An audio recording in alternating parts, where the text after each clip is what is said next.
Happy Memorial Day. Though, in retrospect, how we celebrate it is odd in what it celebrates. The fallen soldiers. The ones lost in time. The ones that go way back. Let's go way back to the Revolutionary War, the Civil War, the War of 1812, the Mexican War, World War I, World War II, the Korean War, the Vietnam War. I don't know if it's classified as a war or not, but what took place in the Middle East from 2003 to date. All the soldiers that died defending our freedom, defending our right to buy oil from our enemies by purging out their evil idealists, by standing up in religious states that give each citizen the right to kill the enemy without regard. We remember our soldiers who were Christian, Muslim, Jews, Buddhists, atheists, agnostics, pagans, all who came together in the union of idealism that we all have a right to worship God or not worship God, and to choose which one if we do. That we each have a right to express our opinion, to address and redress our grievances. Thank you. That is what Memorial Day is supposed to be about. And to all the living soldiers, first responders, police, firemen, social workers who march into some really ugly, dangerous situations.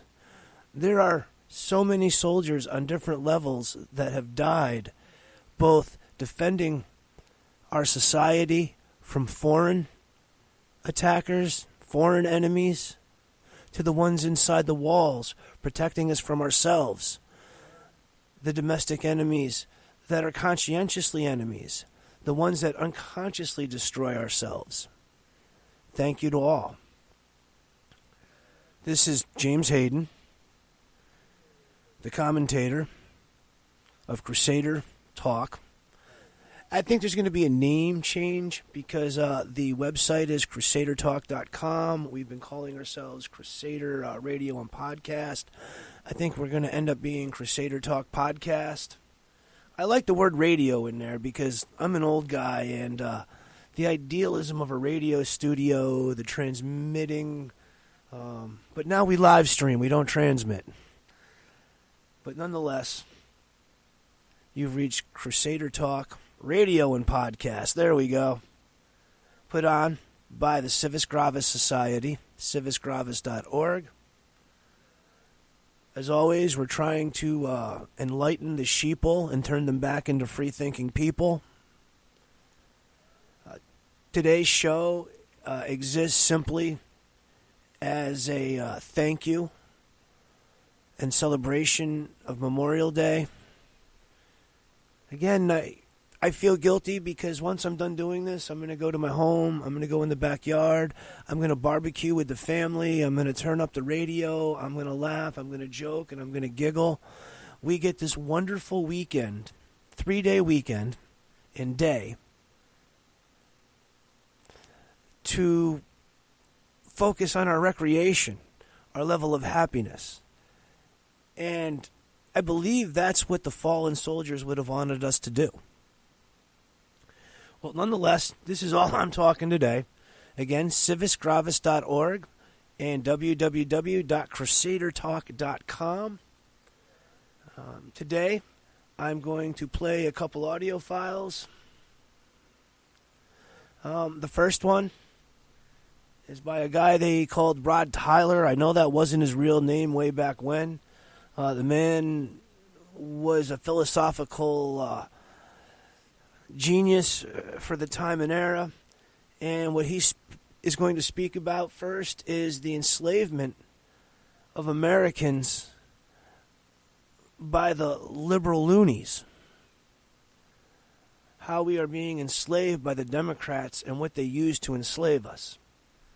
The second one is a speech from 2008 from the Tea Party. This speech rings out in my heart every time our back-talking, demented, dementia-inflicted president opens that hiney hole of a mouth. And thirdly, one of my all-time favorites, because he is absolutely my favorite president of all time, is a collective of President Reagan's famous freedom speeches with a couple of his Memorial Day speeches thrown in. Again, to all the soldiers that are living, thank you. Thank you for running that risk each and every day for us. I hope we as a people don't let you down. You're out there defending the Constitution with your very lives, while many Americans are inside the borders, destroying the Constitution and the freedom that you're out there bleeding for. To your families who suffer without you, who have a longing, who don't get to see their loved ones when they want to. We thank them, too, for the pain and sacrifice that they face in your choice to defend us. I hope everyone has a happy Memorial Day weekend. Again, I'm James Hayden. I'm out, and I'm gone. Enjoy.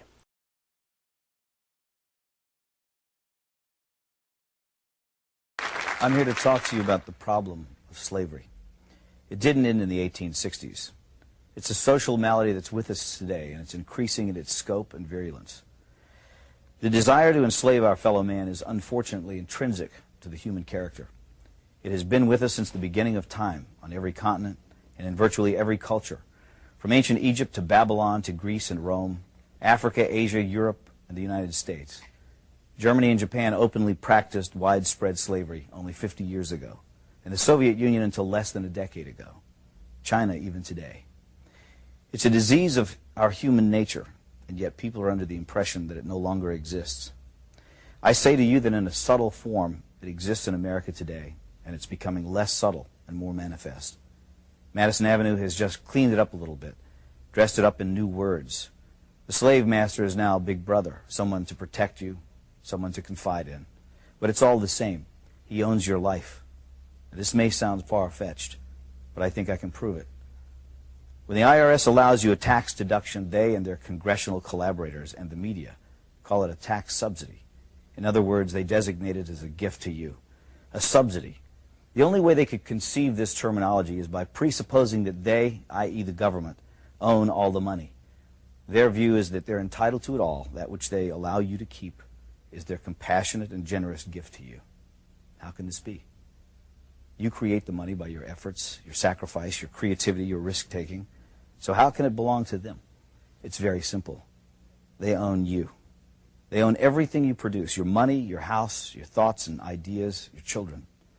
If you go to a foreign country to work, you still have to pay the U.S. income tax.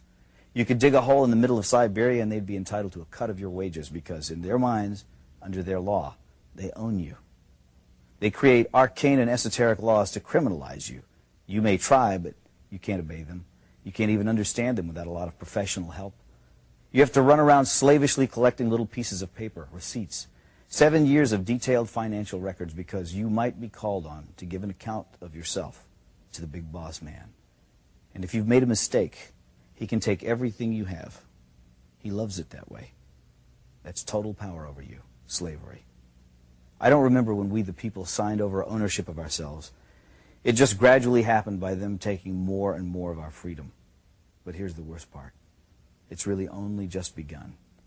In this modern age, the information age, getting your money is not enough, even though money, don't let anyone deceive you, is the material source of your freedom. Now, however, they want your mind. If you deviate in your thinking, if you commit one of the 10,000 taboos, and they perceive your actions as a threat, they'll come out and kill you. It was the thought police who killed the children at Waco and Ruby Ridge. Neither David Koresh nor Randy Weaver, whatever things might be said about them, had ever mugged anyone, robbed a 7-Eleven, or committed forcible rape or murder. But they did have unorthodox views, and therefore it was necessary to round them up and deal with them. Whatever their crimes were, they could have been arrested and tried openly in a court of law. But that was not the aim of certain factions in the government. These statists wanted a massive demonstration of force to show who was boss. The penalty for resisting is death. After all, we're not free. We belong to the government, and deviant thoughts will not be tolerated. In the aftermath of the horrible Oklahoma City bombing, government propagandists tried to intimidate the people into silence by recklessly linking criticism of the government to acts of murder. Some people ask, how can you fear your government and claim to love your country? Our response is, how can you love your country without fearing your government? Who else holds a counterfeit license to kill, incarcerate, and confiscate for non-crimes? Remember, America is about liberty first and last, not obedience to bureaucrats. The Washington power clique wants you to shut up, get in line, do what you're told to do, and most outrageously, think what you've been told to think. We have hundreds of politicians and thousands of lobbyists crawling all over Washington, thinking of ways to control you, to extend their will over you, to subvert your freedom and replace it with their will, to capture, that is, to steal your life force. And so we should all be very angry, because anger is the engine that drives our will to resist.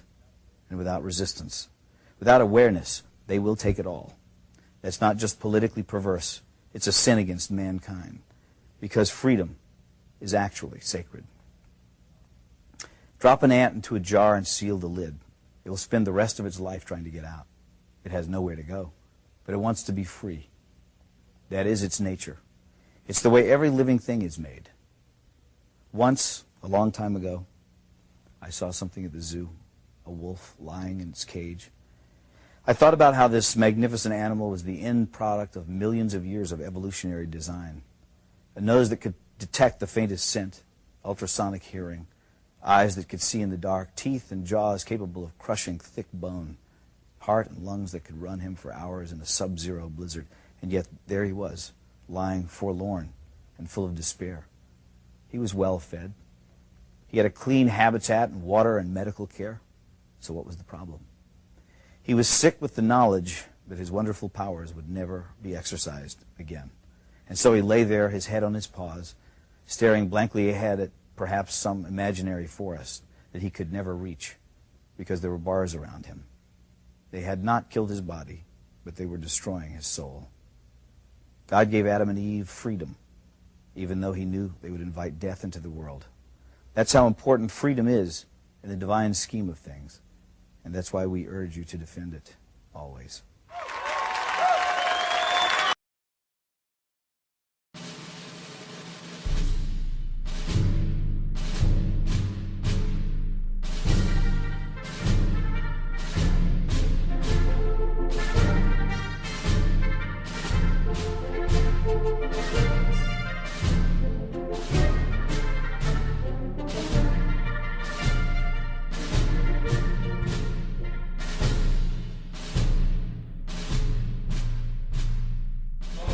Dear President Obama, we, the people, have stated resolutely we reject